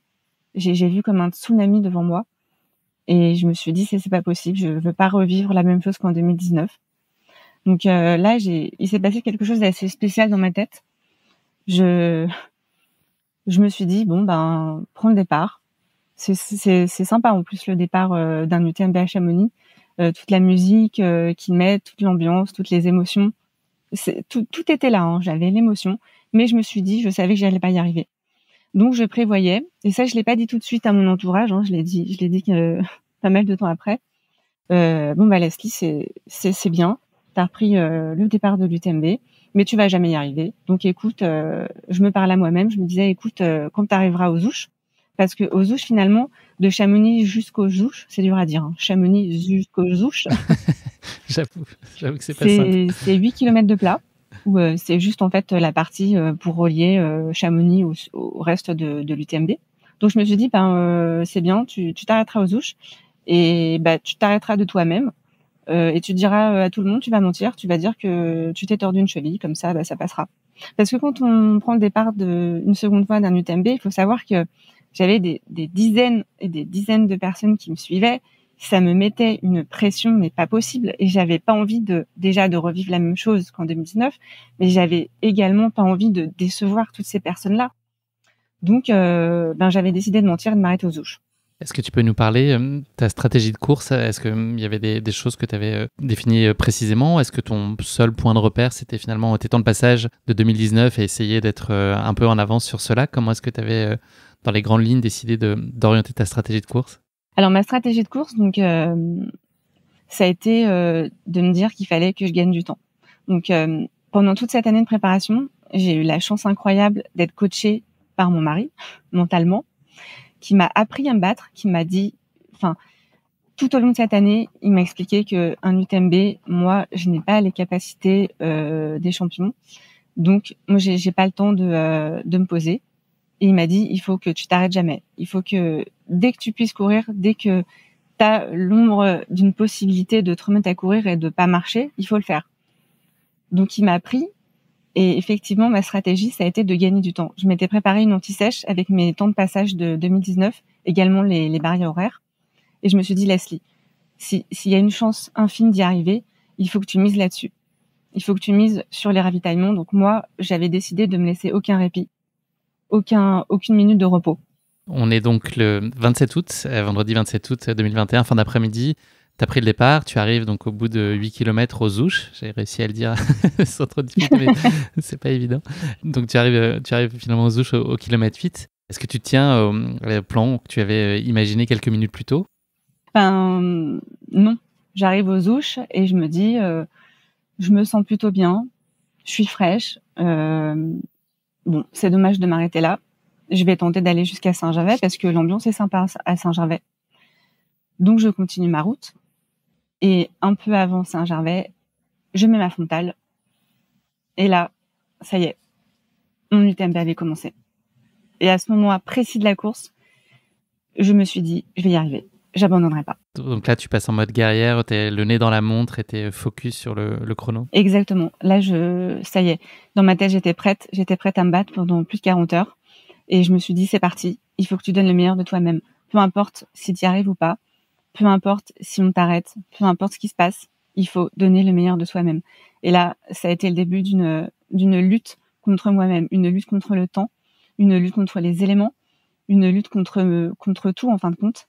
Mais j'étais prête. Je savais que coûte, j'allais y arriver. Pour moi, j'étais partie. Tu es donc très concentré sur ton objectif désormais. Tu en oublies même un sac, ton sac à eau à la Balme. Oui, parce que Chaque ravitaillement pour moi, c'était du temps de perdu. Donc ma stratégie, ça a été de regarder ma montre à chaque entrée de ravitaillement, par exemple. Il est 12, à 15, il faut que je sois partie. Donc OK, j'ai 3 minutes. Qu'est-ce que je dois faire en 3 minutes? Je vais pas me changer parce que ça prend du temps. Donc je vais me ravitailler. Mais sauf que effectivement, au ravitaillement de la Balme, donc il était 2 heures du matin la première nuit, j'étais tellement focus sur gagner du temps que j'ai oublié de remplir mon eau. Et en repartant du ravitaillement, j'ai soif, donc je bois et mince, j'ai plus d'eau. Et là, j'étais complètement à sec. Donc là, je me dis mais c'est pas possible. Et là, j'étais énervée contre moi-même. Je dis mais Leslie, mais comment t'as pu faire une erreur de débutant pareil? T'es sur un UTMB là, il faut pas faire ça. Je me suis vraiment agacée contre moi-même. Donc le ravitaillement de la Balme, finalement, il est assez proche du prochain. Donc heureusement, ça m'a pas coûté, mais ça aurait pu. Donc j'étais très énervée contre moi-même. Tu arrives ensuite au kilomètre 50 au Chapieux avec 20 minutes d'avance sur ton temps de référence. Est-ce que tu prends déjà ça comme un signe positif ou tu t'interdis vraiment de t'emballer ou de t'enthousiasmer un tant soit peu avec ces premiers signaux et ces premiers points intermédiaires qui sont plutôt encourageants? Alors en effet, quand j'arrive au Chapieux, donc au kilomètre 51, je regarde mon anti-sèche et je vois que j'ai déjà 20 minutes d'avance. Bon, 20 minutes sur 45 heures, c'est pas non plus un monde, hein.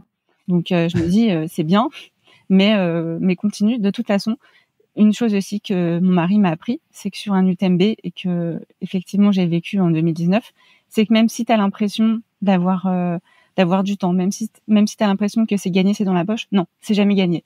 Jusqu'à ce que tu mettes un pied sur le bitume, il m'a dit ne considère jamais que c'est gagné. Donc même si tu as de l'avance, il faut se battre.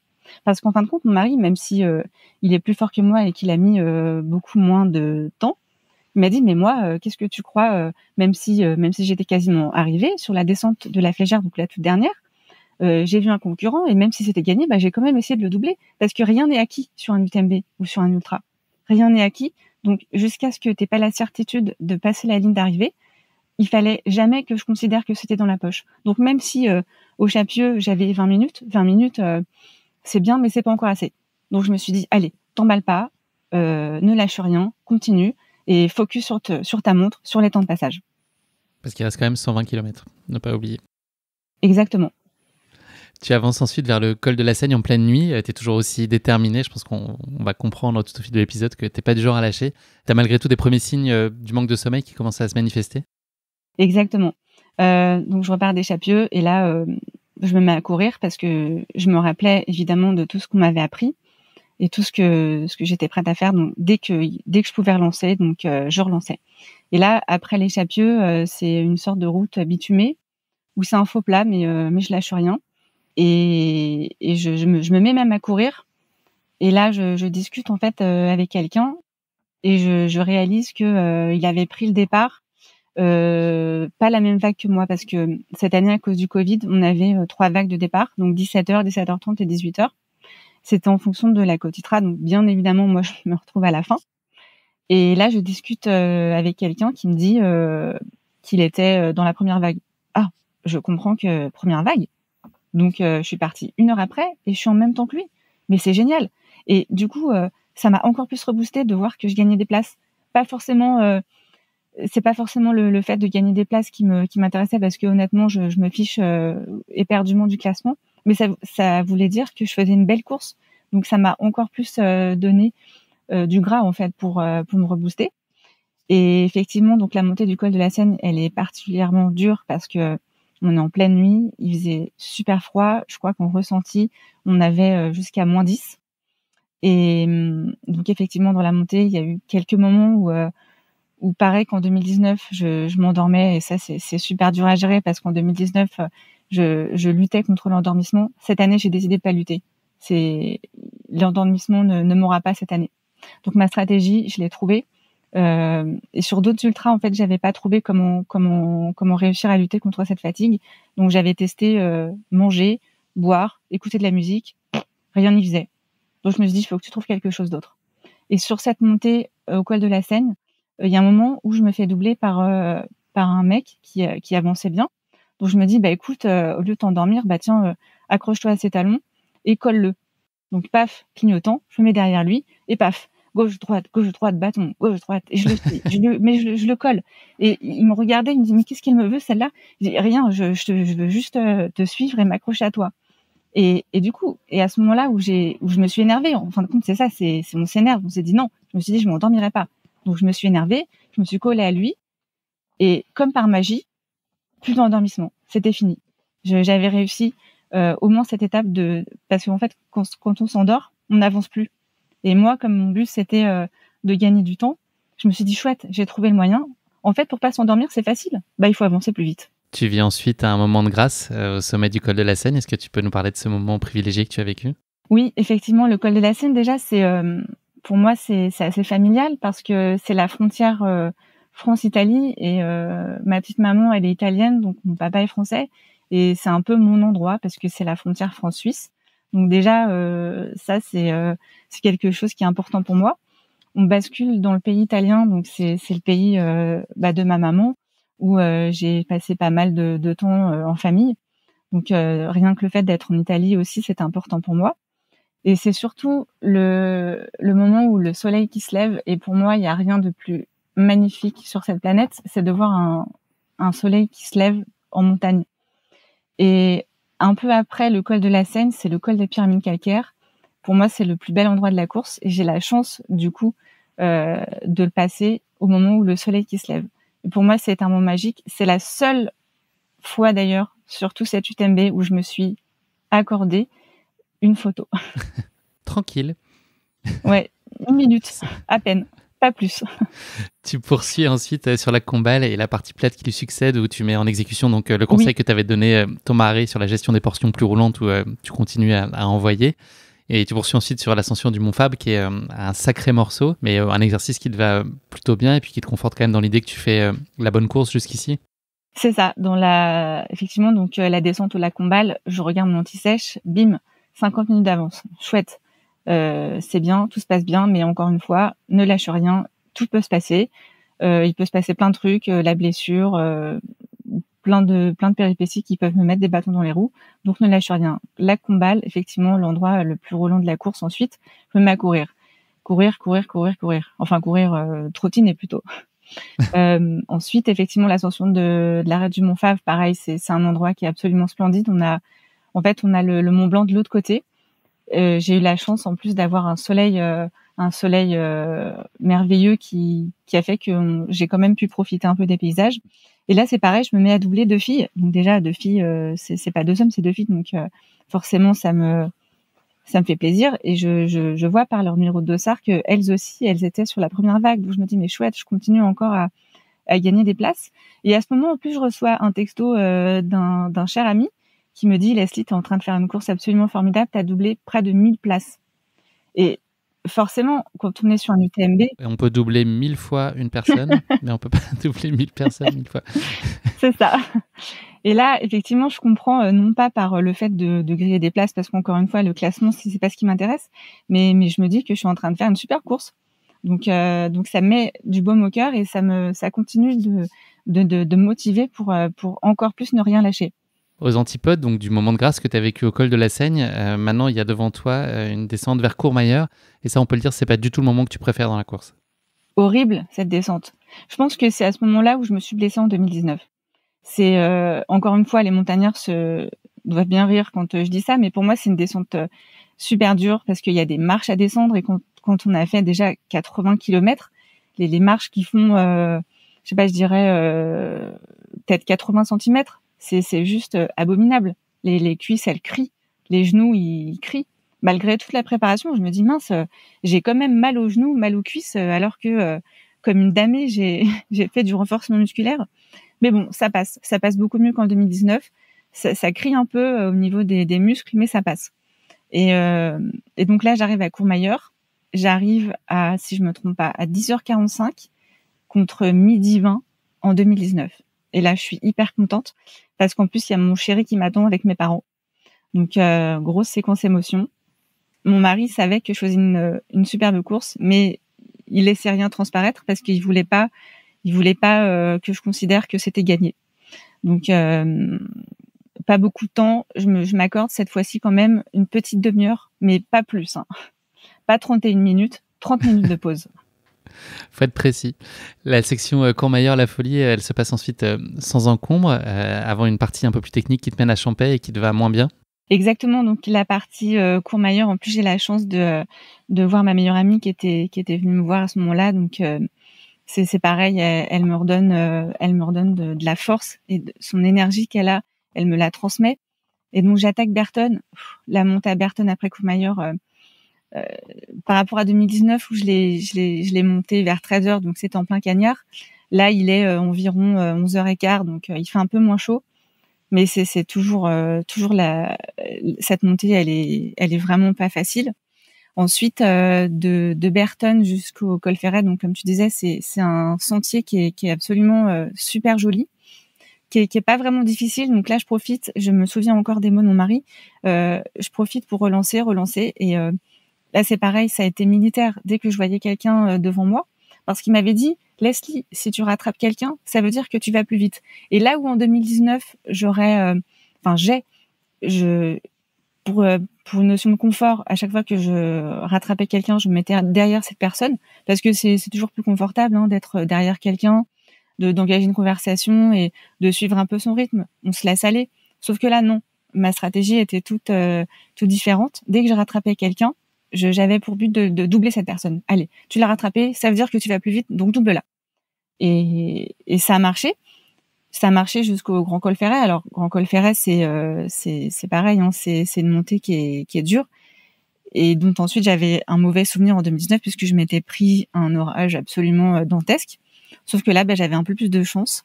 Malgré le froid et le vent, pas de pluie, pas d'orage. Et la montée se passe super bien jusqu'au sommet de Grand Col Ferret. Une belle surprise t'attend au ravitaillement de Champey ensuite, avant que tu ne t'élances pour la seconde nuit de la course. Est-ce que c'est délicat pour toi et c'est un moment que tu appréhendes, ce moment où tu allumes la frontale pour la deuxième fois et que tu dis que tu repars pour la deuxième nuit? Alors oui, en effet, donc de Grand Col Ferret jusqu'à La Folie, c'est entre guillemets facile. Enfin, c'est facile pour quelqu'un qui a déjà couru un certain nombre de kilomètres. Mais bon, c'est plus ou moins roulant, donc j'essaye de relancer tout le temps. Dès que je peux me mettre à trottiner, je trottine. Donc ça se passe bien jusqu'à Champey. Et là, effectivement, arrivé à Champey, gros coup quand même mental, c'est que on sait que la deuxième nuit va arriver. On sait qu'on va devoir allumer la frontale. Et en plus, pour moi, c'est une partie qui est difficile, de Champey jusqu'à l'arrivée. Donc je rentre dans le ravitaillement, je m'octroie un moment où je mange un petit bol de pâtes. Et là, je tourne la tête, je vois mon mari qui m'avait fait une surprise, qui devait pas venir à ce moment-là de la course. Mais je le vois avec mon amie Delphine en plus. Et là, je me dis, mais c'est un mirage. Je croyais être toute seule. Je voyais tous ces hommes, il faut le dire, parce qu'on n'est pas beaucoup de femmes sur un UTMB. Je voyais tous ces hommes qui se faisaient ravitailler par leurs petites femmes, massage et compagnie, changement de fringues. Moi, rien. Mais et là, mirage, je vois Fabien et Delphine donc qui étaient venus me voir. Et là, grosse séquence émotion parce que clairement, je veux dire que à ce moment-là de la course, un rien peut basculer dans l'émotion et rien que de le fait de le voir avec elle, ça m'a pareil, ils m'ont transmis leur énergie et ça a été juste un moment exceptionnel de les voir. Arrive ensuite donc des passages assez techniques à Bovines, puis la descente vers Trian qui marque approximativement le 140e de la course. Tu poursuis ensuite ta route vers l'Etsep, qui est l'avant-dernière montée. Tu es accompagné par un autre coureur qui est en difficulté, avec qui tu entames un peu la discussion.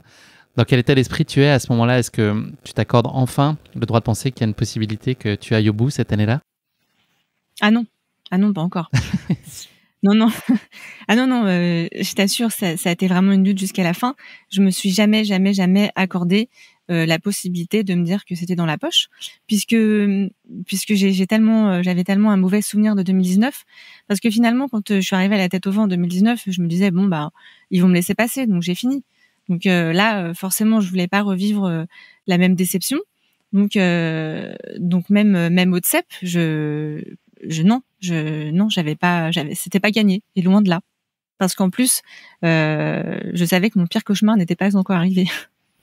Effectivement, tu rebascules ensuite en France vers Vallorcine, aux environs du kilomètre 150, où tu comptes à peu près 4 heures d'avance sur ton temps de référence, donc ça sent quand même plutôt bon. Mais là, ça se corse, puisque devant toi, il y a Tête au Vent, qui est un passage redoutable et redouté et d'une grande exigence.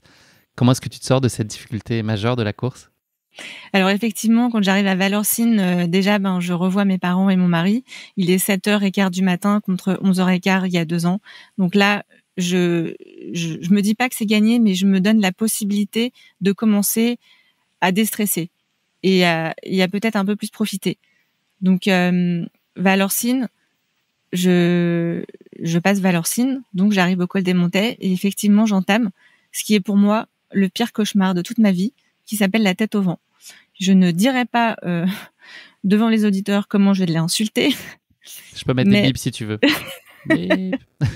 Mais pour moi, la tête au vent, c'est la pire côte parce que déjà, forcément, on a 2 nuits dans les pattes, 2 jours, on a beaucoup de kilomètres, beaucoup de dénivelé. C'est la dernière côte et pour moi, c'est même si je l'ai fait au début, je pense que j'aurais du mal parce que elle est extrêmement raide, elle est extrêmement technique. Par moment, il faut escalader. On voit mal le balisage parce que forcément c'est tellement raide et il y a tellement de cailloux qu'on voit mal le balisage. Donc moi, arrivé là, j'ai plus trop de lucidité. Il y a certains passages aussi où c'est carrément des pierriers et moi dans les pierriers, mais je suis nulle. Donc forcément pour moi c'est un cauchemar ce passage, un cauchemar. Mais j'y arrive, la tête au vent, j'y arrive et la tête haute. Oui. Plus ou moins. Digne. Voilà. La prochaine étape, c'est le ravito de la Flégère, où tu avais été donc contrainte de rendre ton dossard 2 ans plus tôt. Quelle émotion t'as ressentie en passant à ce ravito qui est alors ouvert? Est-ce que c'est une image que tu avais rêvé de vivre un nombre incalculable de fois? Est-ce que c'est déjà pour toi une première forme de victoire? Alors, grande émotion, effectivement, quand j'arrive à la Flégère. Déjà, la tête au vent, le passage de la tête au vent jusqu'à la Flégère, pareil, c'est un endroit qui est extrêmement technique et ça n'en finit pas.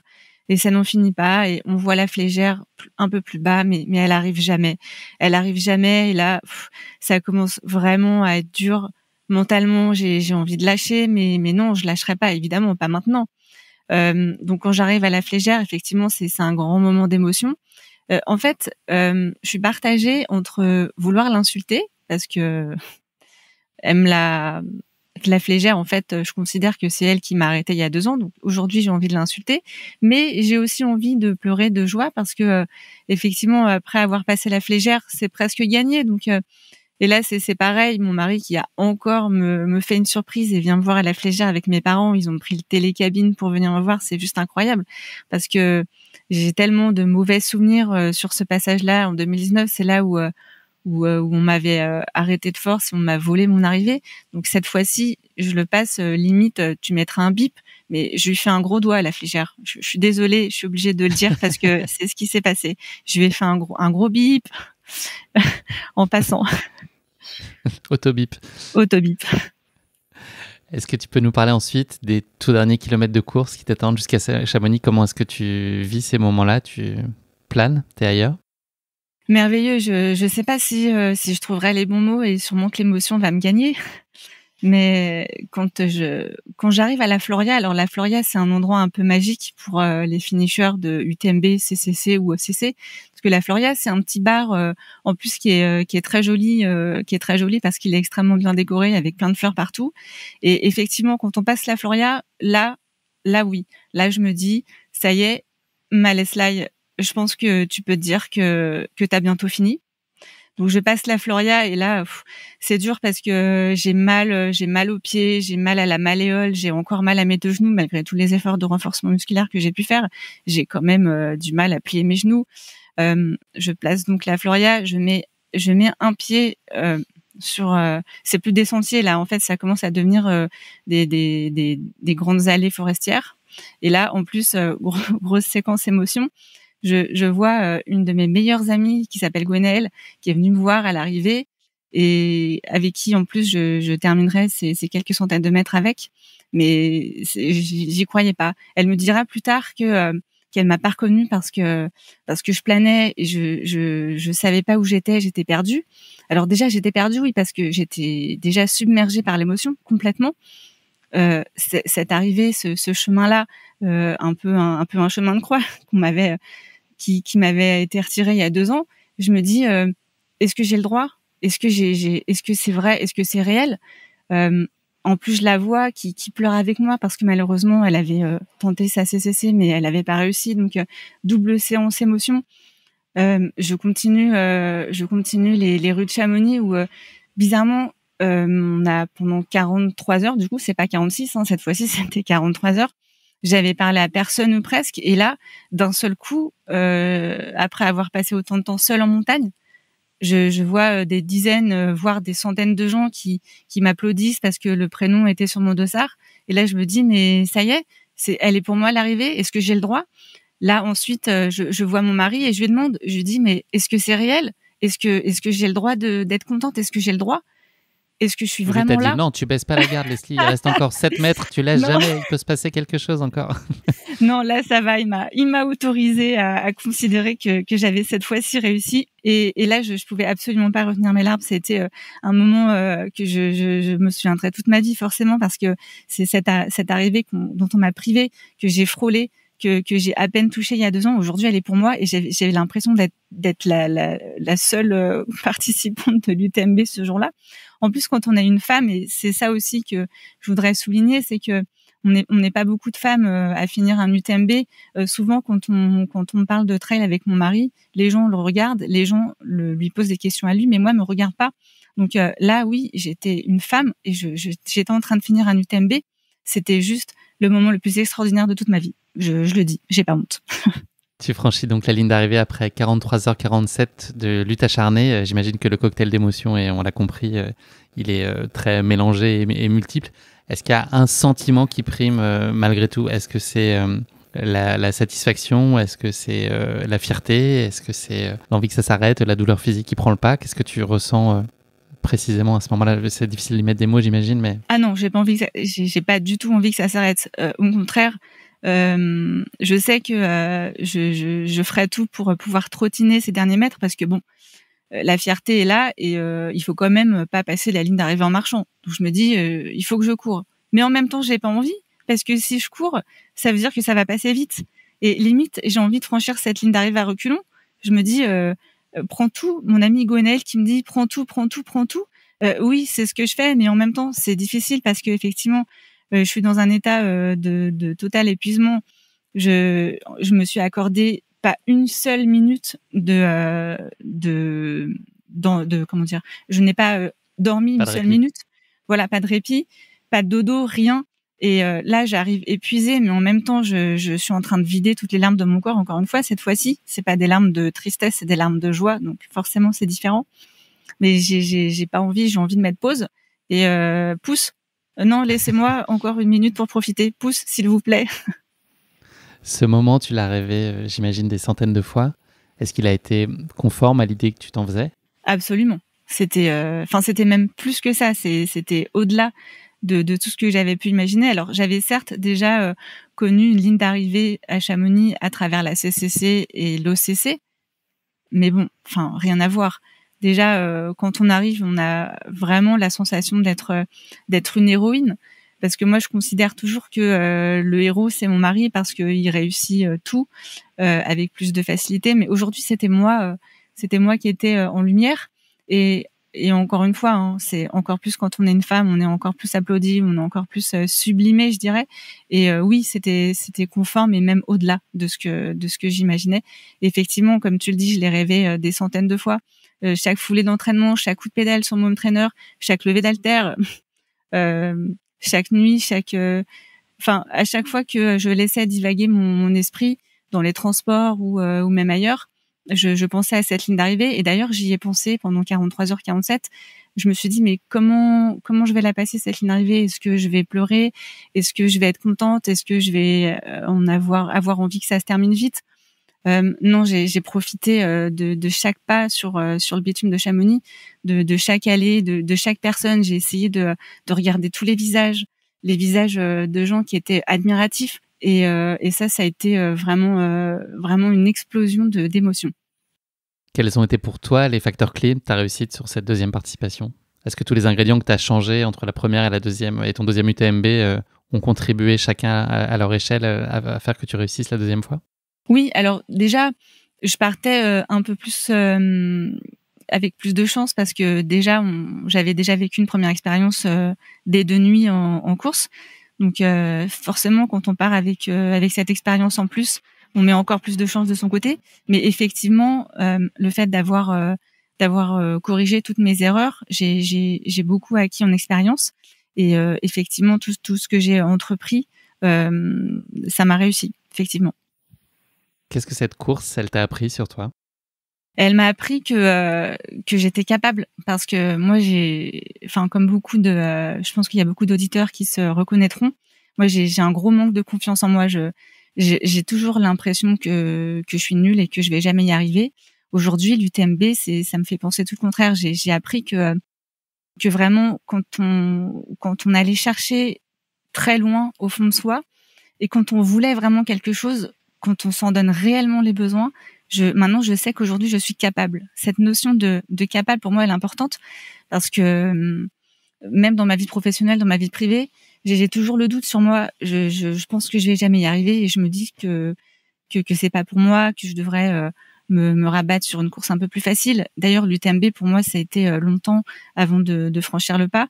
Je me disais que jamais j'en serais capable parce que je me disais toujours que c'était trop pour moi, que c'était trop dur, que j'avançais pas assez vite, que j'avais trop de mal dans les descentes techniques, que j'avais trop de mal partout.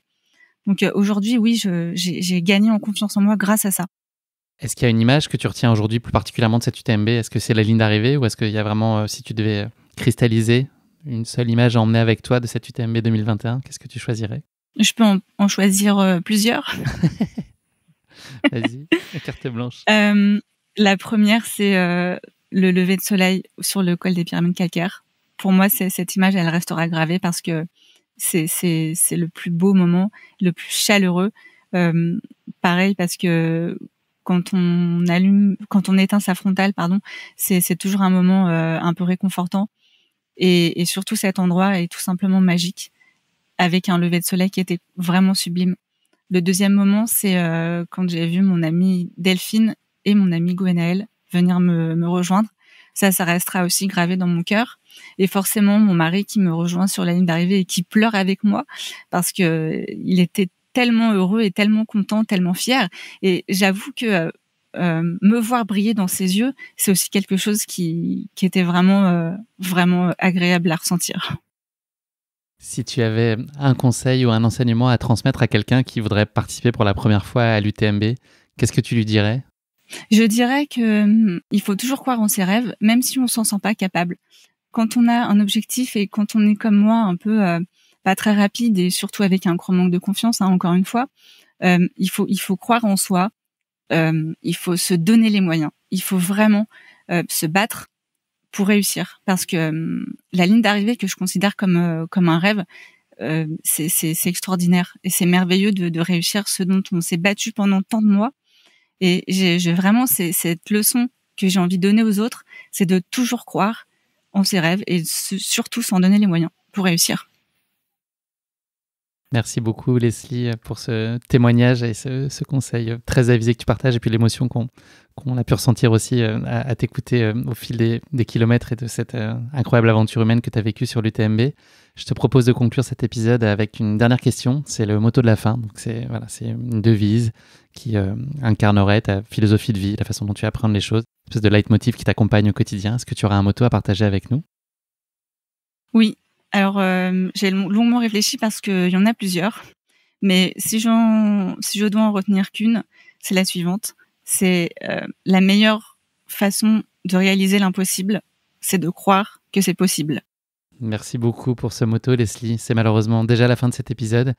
Merci de nous avoir fait partager non seulement ces 2 courses haletantes de bout en bout, mais aussi les émotions très intenses que tu as ressenties au fil de chacune d'elles et qu'on peut ressentir. Bravo à toi pour ton admirable détermination et cet accomplissement qui t'était si cher, on l'a compris, de réussir à boucler cette course mythique qu'est l'UTMB. Ta course épique, elle est une parfaite illustration et tu nous l'as dit, du fait qu'il est toujours possible d'aller au bout de ses rêves. Ça suppose bien sûr de se battre, d'échouer parfois, d'apprendre, mais en tout cas de toujours y croire. Et je pense qu'en cela, ton histoire est une très belle source d'inspiration pour nos auditeurs. En tout cas, elle a vraiment été pour moi et elle m'a beaucoup touché. Merci. Merci vraiment pour ces échanges, Leslie. Je te souhaite beaucoup de bonheur et de réussite pour la suite de tes aventures, qu'elles se passent du côté du Mont Blanc ou ailleurs. Merci beaucoup Guillaume, ça a été un plaisir pour moi de raconter ces merveilleux moments passés. Merci Leslie, à très bientôt. Et puis bonne année quand même. Merci, On bonne année aussi. quelques heures du réveillon, à donc tout le monde. on peut se le dire maintenant. Merci, salut, à bientôt. À bientôt. Merci à tous de nous avoir suivis, j'espère que cet épisode vous a plu. Pour ne manquer aucun épisode, n'oubliez pas de vous abonner sur les différentes plateformes de streaming. Et si le cœur vous en dit, n'hésitez pas à mettre le maximum d'étoiles sur iTunes ou sur Spotify, cela aidera Course Épique à se faire connaître plus largement encore. Merci et à très bientôt pour notre prochain épisode de Course Épique.